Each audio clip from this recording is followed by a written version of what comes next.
आज का टॉपिक है इंट्रोडक्शन ऑफ साइबर फॉरेंसिक्स। इसमें मैं आपको से डिस्कस करूंगी कि साइबर फॉरेंसिक्स क्या है, डिजिटल एविडेंस क्या होता है, डिजिटल एविडेंस के टाइप क्या होते हैं, अगर हमें डेटा को एक्वायर करना है तो कैसे करते हैं, उसके कौन कौन से टाइप्स हैं, फिर साइबर फॉरेंसिक्स के फेजेस होते हैं कुछ, वो कौन कौन से फेजेस हैं, उनमें कौन से स्टेप्स इन्वॉल्व हैं, ये सब आज के सेशन में हम डिस्कस करेंगे। तो आइए शुरू करते हैं कि साइबर फॉरेंसिक्स है क्या। साइबर फॉरेंसिक्स एक साइंस है, एक विज्ञान है, जिसमें कि हमें कुछ स्टैंडर्ड प्रोसीजर्स और कुछ ऐसे तरीके मिलते हैं ताकि हम डिजिटल एविडेंस को पहचान सकें, उसे कलेक्ट कर सकें और प्रिजर्व कर सकें, क्योंकि इसमें आइडेंटिफिकेशन, उसका कलेक्शन और प्रिजर्वेंस, ये तीनों ही इंपॉर्टेंट हैं। और एविडेंस ऐसा हो हमारा जिसको कि हम कोर्ट में सबमिट कर पाए। ऐसा नहीं होना चाहिए कि हमने कोई केस आया, कोर्ट में हमने एविडेंस दिया और जज ये कह दें कि ये आपके एविडेंस ठीक ही नहीं है। उस केस में हम जो भी साइबर क्रिमिनल है उसे सजा ही नहीं दिलवा पाएंगे। अब समझते हैं कि डिजिटल एविडेंस होता क्या है। कोई भी इंफॉर्मेशन जो डिजिटल डिवाइस में स्टोर होती है या हम उसे डिजिटली ट्रांसमिट करते हैं, मीनिंग एक जगह से दूसरी जगह पर डिजिटली भेजा जाता है, या जहां पर डेटा बाइनरी नंबर में यानी कि 0 और 1 की फॉर्म में स्टोर होता है। हम सब जानते हैं कि कंप्यूटर लैंग्वेजेस तो नहीं समझता है, जो हम लोग बोलते हैं हिंदी है, इंग्लिश है और किसी अदर दूसरे कंट्री की लैंग्वेज है। कंप्यूटर्स हमेशा बाइनरी फॉर्म्स में कम्युनिकेट करते हैं। वो बाइनरी फॉर्म्स क्या है?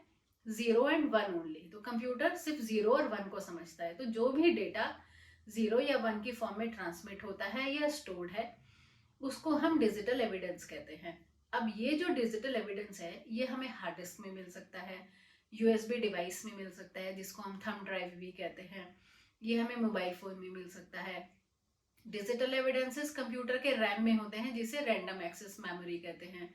सीडीज हो सकती हैं, डीवीडीज हो सकती हैं और जीपीएस, क्योंकि हम लोकेशन अपने यूज कर रहे हैं, मैप्स यूज करते हैं, तो जीपीएस में भी हमें डिजिटल एविडेंस मिल सकता है।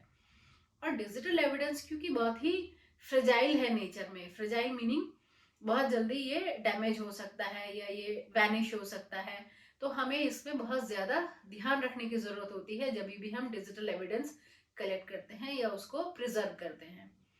डिजिटल एविडेंस इंटरनेट बेस्ड भी हो सकता है, ये किसी एक कंप्यूटर पर हो सकता है, ये मल्टीपल कंप्यूटर्स पे हो सकता है, या कंप्यूटर नेटवर्क पे भी हो सकता है, या मोबाइल डिवाइसेस पे हो सकता है। जो भी हम डिजिटल एविडेंस कलेक्ट करें वो रिलायबल होना चाहिए। अब क्वेश्चन आप पूछ सकते हैं कि डिजिटल एविडेंस की हमें क्या जरूरत है। डिजिटल एविडेंस हमें इसलिए चाहिए होता है कि जब भी कोई क्राइम हो रहा है और अगर उसमें डिजिटल डिवाइस इन्वॉल्व हुई है, तब साइबर क्राइम भी उसमें का एक पार्ट हो गया, और साइबर क्राइम को सॉल्व करने के लिए हमें डिजिटल एविडेंस की जरूरत पड़ती है। साइबर क्राइम कौन से हो सकते हैं? हैकिंग है, या कोई अनऑथराइज तरीके से हमने किसी भी इंफॉर्मेशन को या डेटा को किसी को दे दिया। जैसे कोई एम्प्लॉय है, उसने किसी ऑर्गेनाइजेशन का डेटा है जहां पर वो काम करते हैं, अपने किसी फ्रेंड को दे दिया, या किसी कॉम्पिटिटर को बेच दिया, ऑर्गेनाइजेशन के कॉम्पिटिटर को, या फिर किसी का आईडी प्रूफ हमने यूज करके से आधार यूज करके हमने किसी ने कोई क्राइम कर दिया, तो आइडेंटिटी थेफ्ट। फिर मेलिशियस अटैक हो सकते हैं, जैसे कि हम सुनते हैं कि साइबर सर्वर्स हैक हो गए, या वेबसाइट्स हैक हो गई, या डेटा चोरी हो गया। फिर कुछ कमर्शियल सीक्रेट्स लोग इधर उधर आउट कर देते हैं, ये भी एक साइबर क्राइम है। फिर किसी पर्टिकुलर स्टेट की या कंट्री की कुछ कॉन्फिडेंशियल इंफॉर्मेशन है, उसको भी कई बार लोग ट्रांसमिट कर देते हैं। या फिर किसी साइबर क्रिमिनल ने कुछ फेक डॉक्यूमेंट्स क्रिएट किए, जैसे कि आईडी प्रूफ, जैसे पासपोर्ट वगैरह, कुछ इस तरह का कोई फेक डॉक्यूमेंट क्रिएट कर लिया। और कई बार क्या होता है कि किसी क्राइम में हो सकता है कि जो हमारे सस्पेक्ट्स हैं या जो हमारे कॉन्स्पिरेटर्स हैं, उन्होंने ईमेल से कुछ बातचीत की हो, तो वो जो ईमेल के फाइल हैं या जो ईमेल कम्युनिकेशन है वो भी हमारा एक डिजिटल एविडेंस हो जाता है। अब हम समझते हैं डिजिटल एविडेंस कितने तरह के हैं।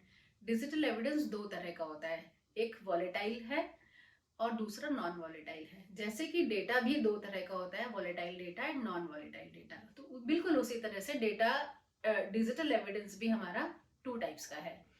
अगर हम वॉलेटाइल डिजिटल एविडेंस की बात करें, क्योंकि डिजिटल एविडेंस का मतलब ही डेटा या इंफॉर्मेशन है, तो वॉलेटाइल डेटा हुआ।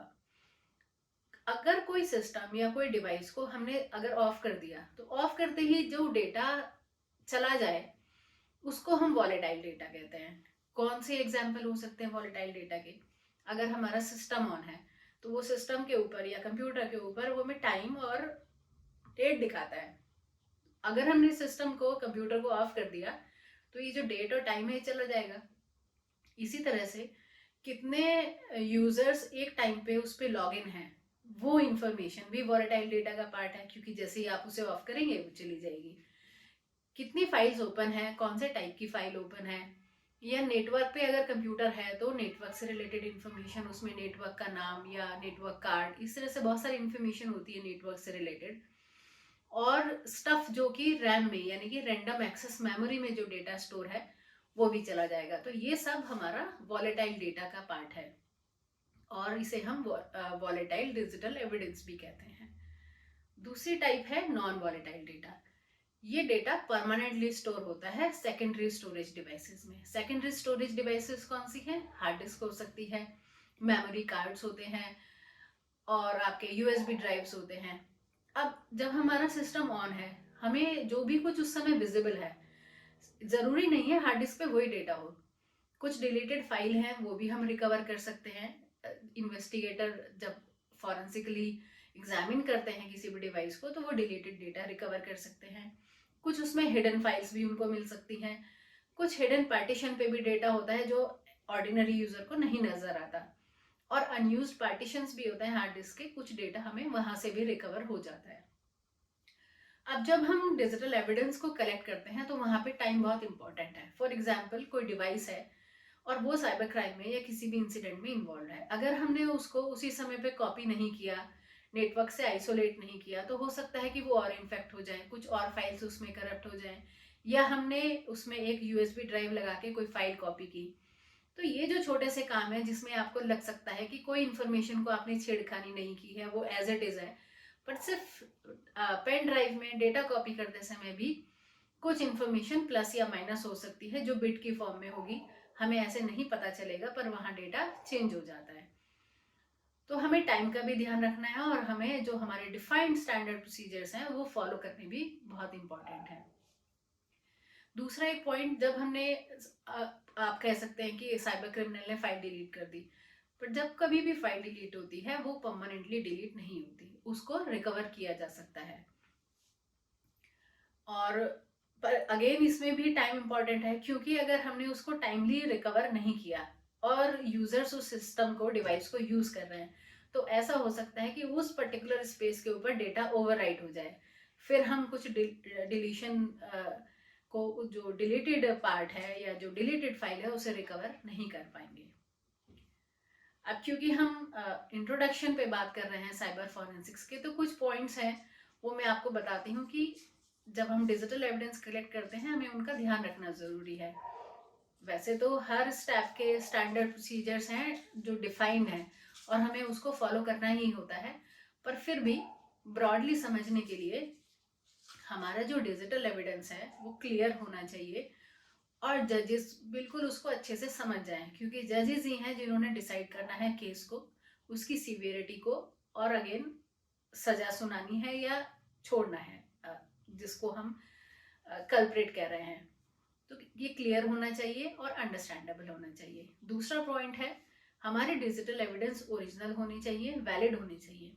और अगर कभी ऐसी जरूरत पड़ती है कि साइबर क्राइम सीन क्रिएट किया जाए या उसको यूज करके हमें सेम रिजल्ट मिले, ऐसा नहीं कि अभी तो रिजल्ट कुछ है, हमने अपनी फाइल में लिखा कि ऐसा करने पे ये हुआ, लेकिन जब हमने कोर्ट में उसको प्रोड्यूस किया तो वो हमें सेम आउटपुट नहीं मिले, तो वो वैलिड नहीं रहेगा।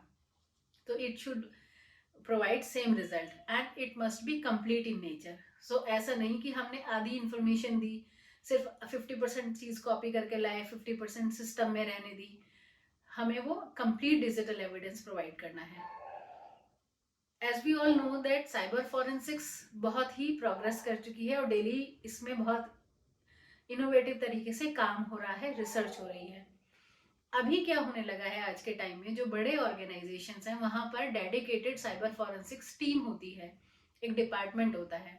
क्योंकि अगर कोई इंसिडेंट आया, उनके साइबर सिक्योरिटी टीम ने कोई इंसिडेंट रिपोर्ट किया, तो जैसे ही वो रिपोर्ट करते हैं साइबर फॉरेंसिक्स टीम का रोल शुरू हो जाता है।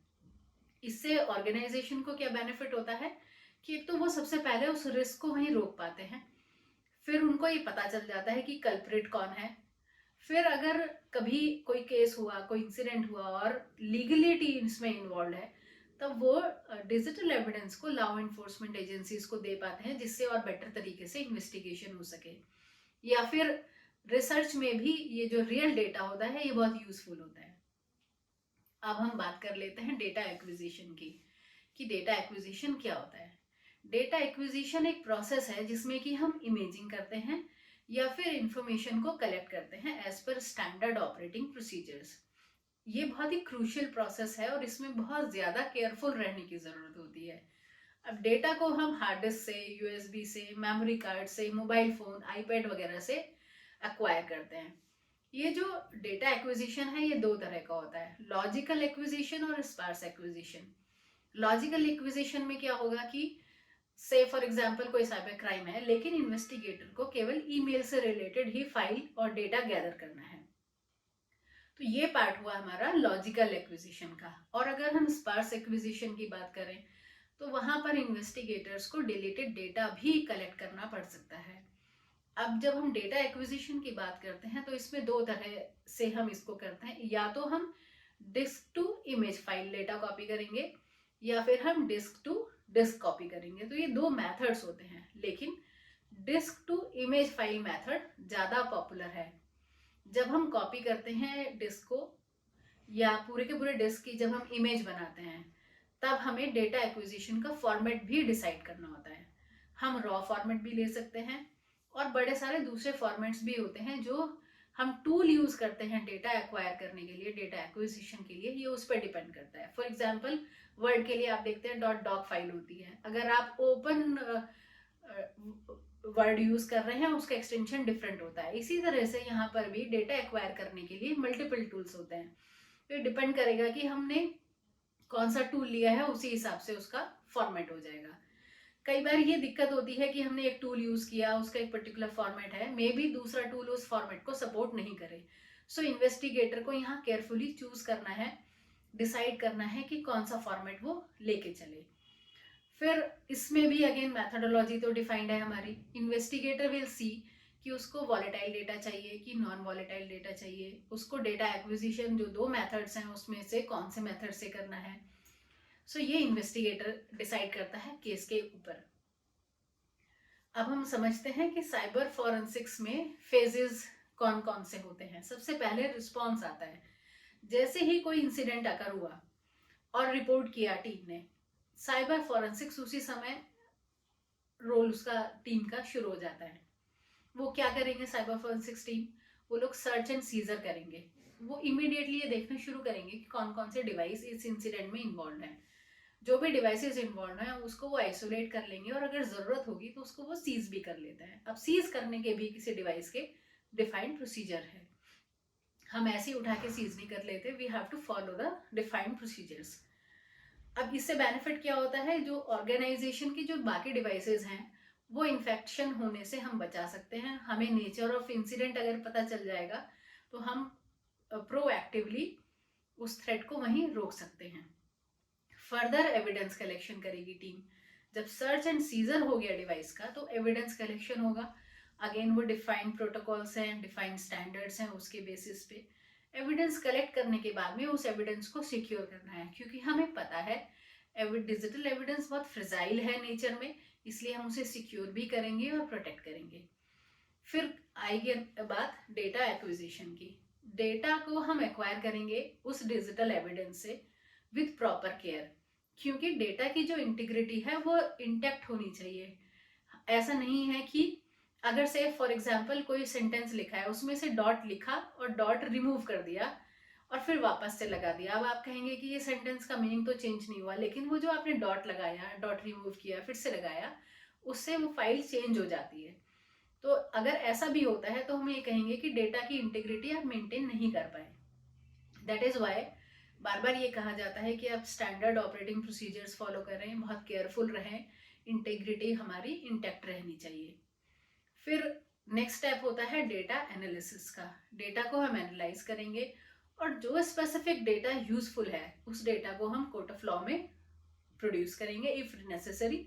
अगर लीगलिटी इन्वॉल्व नहीं है तब हमारे जो भी ऑर्गेनाइजेशन में डिफाइंड है कि हमें रिसर्च डिपार्टमेंट को देना है, जो भी उन्होंने मैथडोलॉजी डिफाइन की है हम वो फॉलो करते हैं।